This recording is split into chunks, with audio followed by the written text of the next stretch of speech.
দুনিয়ার ব্যাপারে বুঝেন, আরও দেখেন, আরও ভাবেন, একজন একজন করে ভাবেন। দুনিয়া আরও যদি সাজান, খোদার কসম ক্ষণিকের ক্ষণিকের ক্ষণিকের অল্প সময়ের দুনিয়া চমৎকার সাজাইয়াও তৃপ্ত হইতে পারবেন না, তৃপ্ত হইতে পারবেন। এবছর চমৎকার রং দিছেন বিল্ডিংয়ে, 2 বছরের মাথাত বিভিন্ন খান দিয়া চামড়া উঠিয়া এটা আবার যেই সেই, ঠিক কিনা বলেন? তা আবার রং দাও। এই সোফা চমৎকার বানাইছিল, ওই যে বার্নিশ নাই, দেখেন এই যে সোফা, এটা এই যে দেখেন, কথা বলেন না, এই সোফা এটার মধ্যে আসেনি অন বার্নিশ, তো এটা আবার কি করতে হইব? তো লাভ হইল কই? দুনিয়া তো ধোকা, দুনিয়া ধোকা। এই সৌন্দর্যময় চেহারা নারী 30 বছরের ব্যবধানে উনি বুড়ি, আর কেউ ফিররা হেদিকে ফিরা সেফও হালায় না। আজ যেই যুবতী, যেই বেহায়া নারী, বেপর্দা মহিলা বাজারে বাজারে ঘুরতো, যৌবন, আরে সেটা তার সম্পদ না, তারটা হইলে তো নিজের হইলে তো সে কখনোই বুড়া হইতো না। আল্লাহ তাআলা বলছে, আমি যখন যৌবন শেষ করে দিলাম, তো এখন আর কোন পুরুষ তার দিকে ফিররা থুতুও বালায় না। দুনিয়া এক অবস্থায় থাকে না, এক হালাতে থাকে না বাপ। এজন্য ছেলেদেরকেও বলি, বাপ জিন্দেগি সুন্দর করো। তোমার এই হাসি থাকবে না, তোমার এই সুস্থ সুন্দর সুঠাম দেহ থাকবে না। আন্তরিকতা নিয়ে শুনলে, নিজের ভিতরে নেক মানসিকতা যদি থাকে, গ্রহণ করার মানসিকতা, তাহলে অল্প কথাতেও ফায়দা হয়। আর গ্রহণ করার মানসিকতা না থাকলেও 50 বছর শুনলেও গুনার অভ্যাস ছুটে না। দেখেন না, 70 বছরের বুড়া মানুষ চা দোকানে টেলিভিশন দেখে, তাহলে এত বড় বুড়ো মানুষ, মুরব্বী, উনি এখনো যদি বিড়ি খায়, সিগারেট খায়, এখনো যদি চা দোকানে টেলিভিশন দেখে, তো ওনার এই মন্দ অভ্যাস, বদ অভ্যাস কত বছর পরে ছুটবে? উনি আরো কয়শো বছর বাঁচলে গিয়া বুঝবে এটা গুনাহ। আর ওনার আর মেয়াদ আছে কি? এই জন্য বললাম, আপনি খবর নিলে দেখবেন 30 বছর মসজিদে আসা যাওয়া করে ঠিকই, কিন্তু যথাযথ আন্তরিকতা, দিলের মধ্যে আখেরাতের কোনো মানসিকতাই নাই, নিজেকে বদলানোর অনুভূতিই নাই, ফিকিরে নাই। সোজা কথা, পরকাল বলতে কিছু, এখন যা আছি তাই। এখন সুখে থাকলে সুখী দুনিয়া, এখন দুঃখে থাকলে দুঃখী।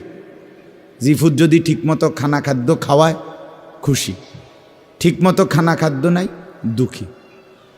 মানে দুনিয়া পেলে খুশি, দুনিয়া না পেলে দুঃখী।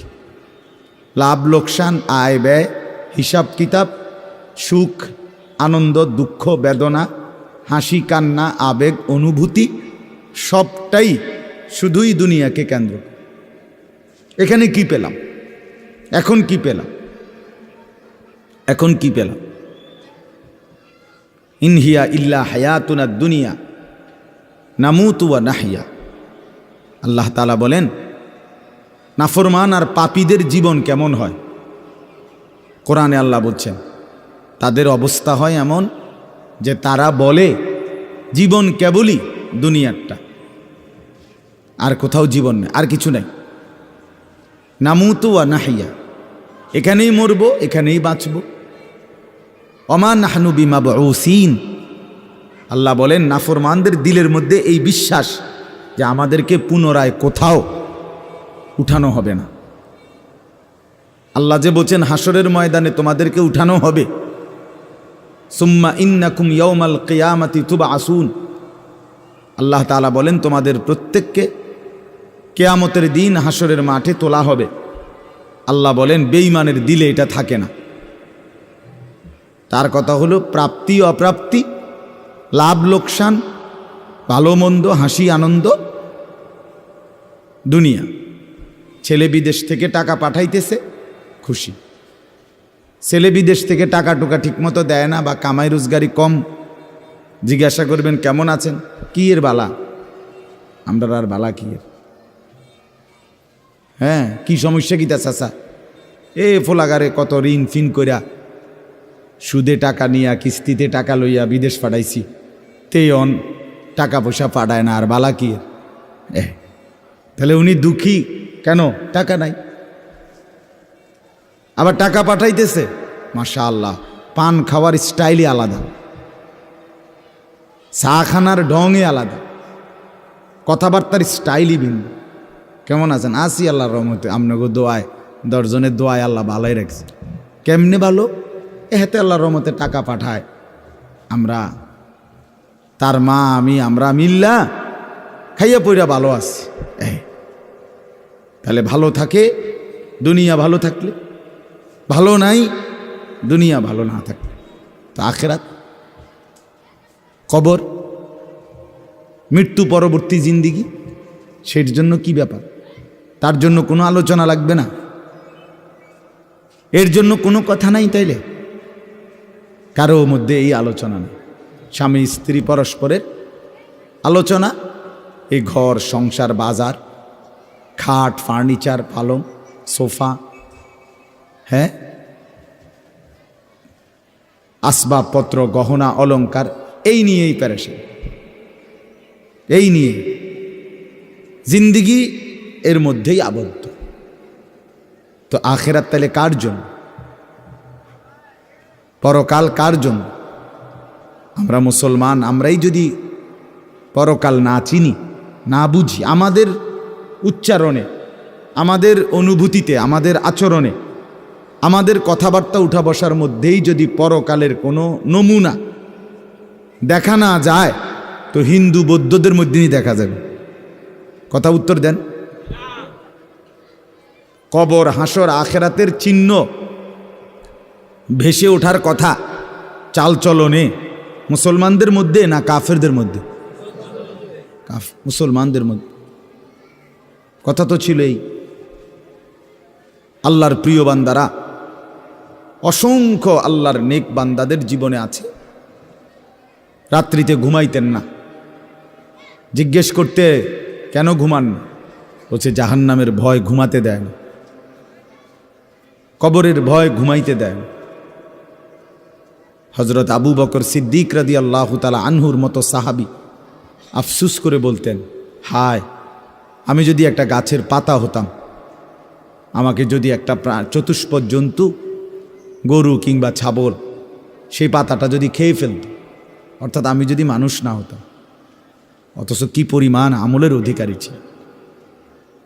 হজরত ওমর রাদিয়াল্লাহু তাআলা আনহুর চেহারা কপালের দুই পাশ থেকে লম্বা অঝরে কান্নার কারণে দাগ পড়ে গেছিল।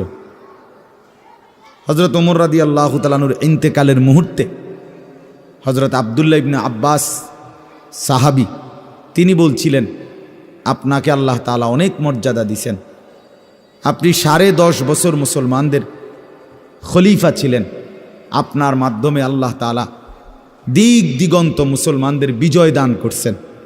কত রাজ্য কত এলাকা আপনার এই 10 বছরে বিজয় হয়েছে। আপনার অনেক সম্মান, অনেক মর্যাদা, অনেক গুণ, অনেক বৈশিষ্ট্য। হজরত ওমর রাদিয়াল্লাহু তাআলা আনহু কিতাবের মধ্যে আছে, উনি চোখের পানি ফেলে বললেন আব্দুল্লাহ ইবনে আব্বাসকে, শোনো, আমি আল্লাহ তাআলার কাছে এতটুকু আশা করি শুধু যে আল্লাহ আমার জীবনের যা নেকি আর আমার জীবনের যা গুনাহ, কমপক্ষে আমার নেকিগুলো যেন আমার গুনার মোকাবেলায় বরাবর হয়। অর্থাৎ এতটুকু নেকি যেন কমপক্ষে হয় যে গুনাহগুলোকে মোচন করে দেয়, নেকিগুলো দিয়া গুনাহগুলো যেন মিটে বরাবর হয়। এর দূরে যদি হয় তো আমি আল্লাহর কাছে সন্তুষ্ট নিজেকে মনে করি, আমার এর দূরে সারব। অর্থাৎ নিজের এই বিপুল পরিমাণ ন্যাক আমলকে কিছুই মনে করেন, সামান্য। তা আমাদের পুঁজি কোথায়? আমাদের এই শুক্রবারের শুধু সপ্তাহে একদিনের জুমার নামাজ, এটাই আমাদেরকে জান্নাত এনে দিবে, ঠিক না? হ্যাঁ, মাঝে মধ্যে গরিব দুঃখীকে 2 টাকা 5 টাকা দিলে এতে আমাদের বেহেশত চলে আসবে, ঠিক না? তো বলেন, এজন্য বললাম আমরা প্রত্যেকে আন্তরিকতা নিয়ে ভেতরে যারা মনোযোগ দিয়ে শুনেন, দেখবেন আমার আপনার ভেতরে যদি অনুভূতি তৈরি হয়, ভাবনা তৈরি হয়, ফিকির আসে, লাভ। সবাই একসাথে হবে না, সবাই একসাথে বদলায় না, সবাই একসাথে পরিবর্তন হয় না, কারো কপালে পরিবর্তন হয়ই না, বদনসিব। কারো সময়ের ব্যবধান হয়। আমাদের প্রিয় নবী সাল্লাল্লাহু আলাইহি সাল্লামের কাছে যারা সাহাবী হয়েছেন, কালেমা পড়ছেন, তারা প্রত্যেকেই প্রথম দিনেই তো সবাই কালেমা পড়ছেন, ঠিক না? বুঝেন নাই কথা? যতজন সাহাবী হয়েছে নবীজির, সবাই একদিনেই কালেমা পড়ে ফেলছে নাকি? তাহলে সময়ের আগ পিছ আছে কি না বলেন? কেউ প্রথম দিন কালেমা পড়ছে, কেউ 21 বছর পরে কালেমা পড়ছে, কেউ 22 বছর পরে কালেমা পড়ছে। তো যিনি 23 বছরের মাথায় কালেমা পড়ছে তিনিও কামিয়াব, যিনি প্রথম দিন কালেমা পড়ছে তিনিও কামিয়াব, সৌভাগ্যবান। এজন্য বুঝ আসবে, এর মধ্যে আকপিস হবে। সবাই একই দিনে জোনায়েদ বাগদাদি হবে না, সবাই একদিনে বাইজিদ বোস্তামি হবে না, সবাই একদিনে রাবেয়া বসরি হবে না, সময়ের ব্যবধান হবে, আকপিস হবে। এবং কারো কপালে হেদায়েত জুটবেই না। ইন্নাকা লা তাহদি মান আহবাবতা। আল্লাহ তাআলা আমাদের নবী সাল্লাল্লাহু আলাইহি সাল্লামকে বলছেন, আপনি খুব চাইলে, ভালোবাসলে আপনি নিজে কাউকে হেদায়েত দিতে পারবেন না, সেখানে আমি কে? কথা বলেন না। সেখানে আমাদের কোনো পাত্তা আসেনি কোনো। খুদ রসুলকে আল্লাহ বলছে, হে নবী আপনি চাইলে হবে না, আমি চাইতে হবে। ওয়ালাকিন্নাল্লাহ ইয়াহদি মান ইয়াশা, বরং আমি আল্লাহ যাকে চাই আমি তাকে হেদায়েত দান করব। তাহলে মূলত হেদায়েত দেয় কে? ফয়সালা কার হাতে? আমার বলা আপনার শোনা কোনোটাই মূল বিষয় না। মূল বিষয় হলো এটা একটা উসিলা ধরা, কিন্তু মূল ফয়সালা কার হাতে? ওয়ালাউলা ফাদলুল্লাহি আলাইকুম ওয়া রাহমাতু মাজ। এই বেটা, মোবাইল না ধরতে মানা করছি। সুন্দর করে বললে হয় না, অনেকের খাসিয়ত এতটাই যে ধমক না দিলে, কথা বুঝছেন না, এটা তার একটা তবিয়ত হয়ে গেছে। না আমারে এমনি করলে আমি বুঝতাম না, আমার ধমকাই তুই। বদ অভ্যাস মানে জিন্দিগির একটা মিনিট লজ্জা শরম কিচ্ছুর কোনো ধার ধারে না। ছেলেরা মোবাইল ছাড়া 1 মিনিট থাকতে রাজি না। এবারে মা দেখুক, নাহলে বাফে দেখুক, নাহলে হুজুর দেখুক, নাহলে একবারে আব্দুল কাদের জিলানি দেখুক, আমার এতে কোনো অসুবিধা নেই। আমার দরকার মোবাইল। মোবাইল আছে, আমি আছি, খালাস।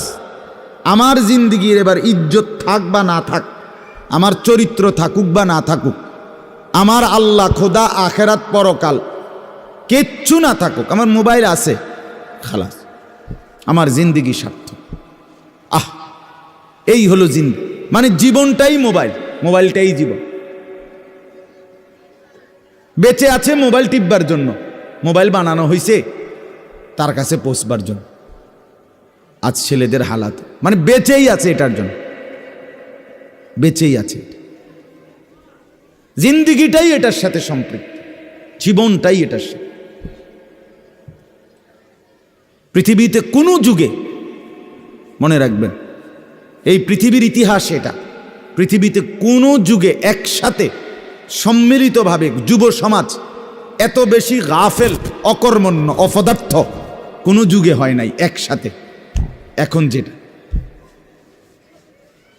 আগে একটা সমাজে, একটা এলাকায় বখাটে দুশ্চরিত্র একজন ছিল, দুইজন ছিল, চিহ্নিত, কথা বোঝেন নাই, চিহ্নিত হয়, তারে মানুষের চিনত, তে সুর।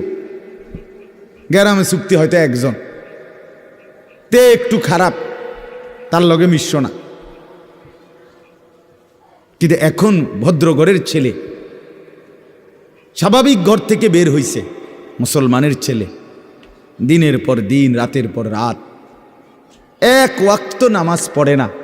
এতে মা বাবারও কোনো আফসুস নাই, এলাকাবাসীরও কোনো আফসুস নাই, পাড়া মহল্লার সর্দার মাতব্বর কারো কোনো আফসোস নেই, কারো মুখে এই নিয়ে কোনো আলোচনা নাই যে কি আমগো এলাকার যে ফোলাফাইন্ডি এগুলা যে কোনো নামাজই পড়ে না, আমগোর সামনে দুষ্টামি করে, হাঁটাহাঁটি করে, আমরা কি এটা বলতে পারি না?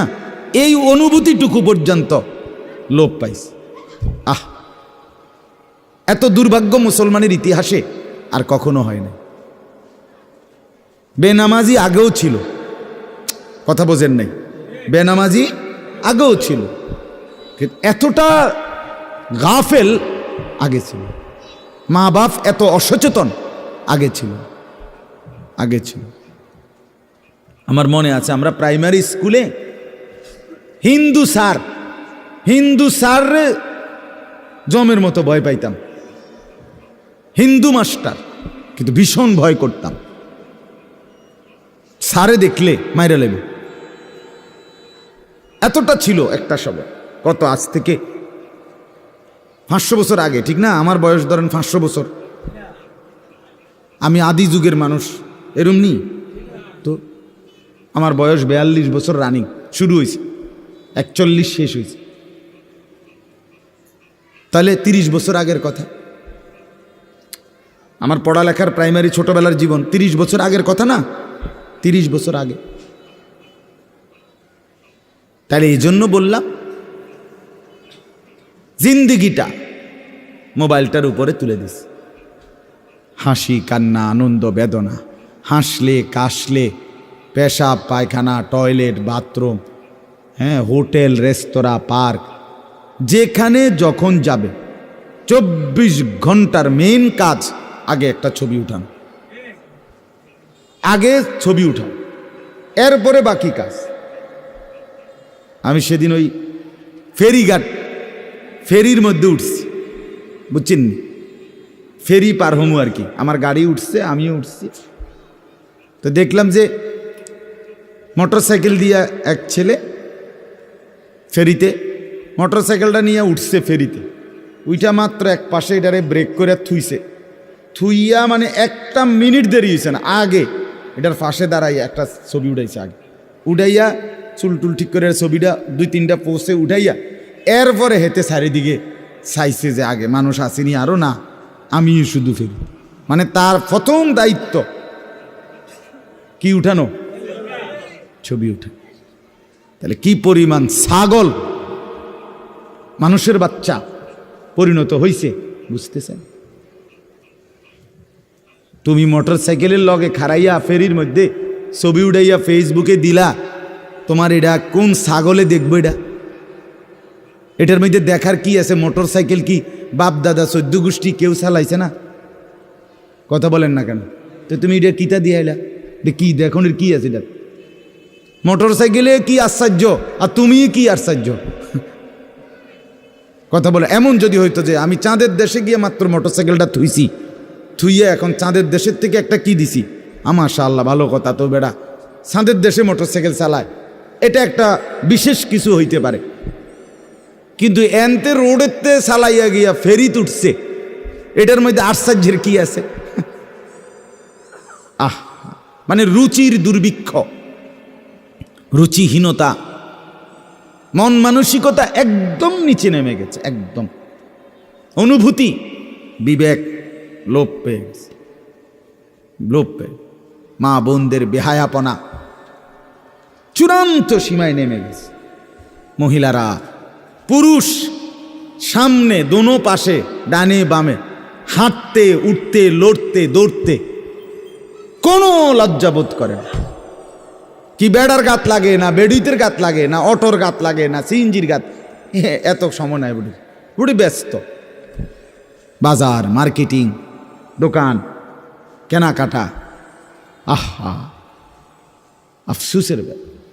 মানে এটাই বললাম আর কি, একসাথে সবাই, অধিকাংশ বেশিরভাগ অধপতন একসাথে মুসলমানের সমাজে 1450 বছরে আর কখনো এতটা ছিল না। অল্প অল্প ছিল, অল্প অল্প, একজন দুইজন। বেপর্দা নারী, বেহায়া মহিলা, লজ্জা শরম কম, এরম বেডি ছিল একজন দুইজন, 2 গ্রামে 4 গ্রামে। কিন্তু মা বোনদের এখন বাজার আর মার্কেটিং দেখলে মনে হয় না আপনি জিগাইয়ের খবর লইতে বোঝে আপনি বাইক থাকেন কোন টাইমে, সপ্তাহে কোন দিন আপনি বাড়িতে থাকেন কখন আপনি টের। আপনি শনিবারও দেখবেন এবড়ি বাজারে, রবিবার, সোমবার, মঙ্গলবার, বুধবার, বৃহস্পতিবার, শুক্রবার, শীত, গরম, রোদ, বৃষ্টি, বান, তুফান, ঘূর্ণিঝড়, টর্নেডো, সাইক্লোন, সিডর, মহামারী, করোনা, আরও যদি কিছু থাকে, উনি মার্কেটে যাবে, বাজারে যাবেই। আহা, আফসুসের ব্যাপার, আফসুসের ব্যাপার, আফসুসের ব্যাপার। আমরা অতিরিক্ত আত্মবিস্মৃত জাতি হিসেবে পরিগণিত হচ্ছি।